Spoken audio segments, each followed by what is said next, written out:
Hi hello అండి. Today evening vlog వచ్చేసి నేను పర్వల్తో స్వీట్ చేస్తున్నానండి. పర్వల్ని మంచిగా శుభ్రంగా కడిగేసి పక్కన పెట్టేసుకున్నాను. ముందుగా రెండు వైపులా కట్ చేసుకుందామండి. కట్ చేసేసుకొని ఇలా చెక్కు తీసేసుకుందాం. నెక్స్ట్ ఇలా కట్ చేసుకుందామండి. కట్ చేసి ఇలా లోపల ఉన్న విత్తనాలన్నీ తీసేసుకుందాం.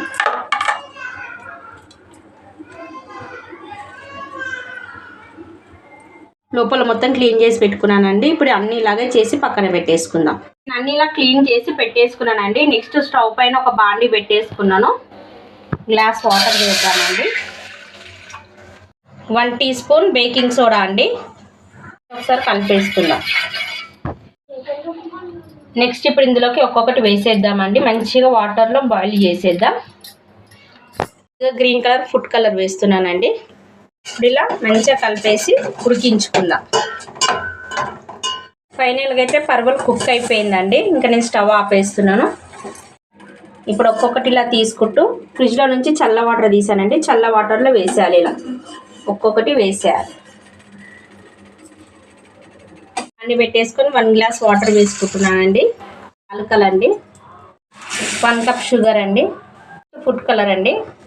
నీళ్ళలో నుంచి ఇలా వాటర్ మొత్తం పిండేసుకొని ఇప్పుడు షుగర్ సిరప్లో వేసేసుకుందామండి. ఒక్కొక్కటి కోవా ఇంట్లోనే కొద్దిగా ప్రిపేర్ చేసి పెట్టుకున్నానండి. ఇప్పుడు ఇందులోకి కొద్దిగా పచ్చిపాలు వేద్దాము.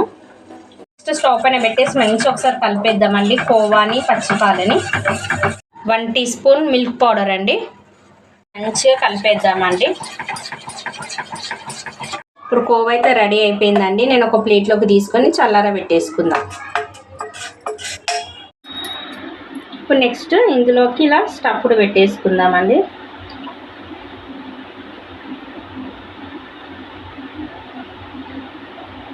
స్టఫ్ అయితే చేసేసుకున్నానండి. ఇంకా నేను పక్కన పెట్టేసుకుంటున్నాను.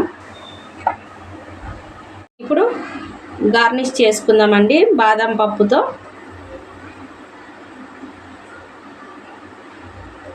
చూస్తున్నారు కదండి, ఫైనల్గా అయితే పర్వల్ స్వీట్. ఫ్రెండ్స్ చూస్తున్నారు కదండి, ఫైనల్గా అయితే ఎంతో డిఫరెంట్గా ఉండే, ఎంతో రుచికరంగా ఉండే పర్వల్ స్వీట్ అయితే రెడీ అయిపోయిందండి. ఈ వీడియో కనుక మీకు నచ్చినట్టయితే లైక్ చేయండి, షేర్ చేయండి, సబ్స్క్రైబ్ చేసుకోండి. మరిన్ని వీడియోస్ కోసం నా ఛానల్ని వాచ్ చేయండి. Okay friends, bye.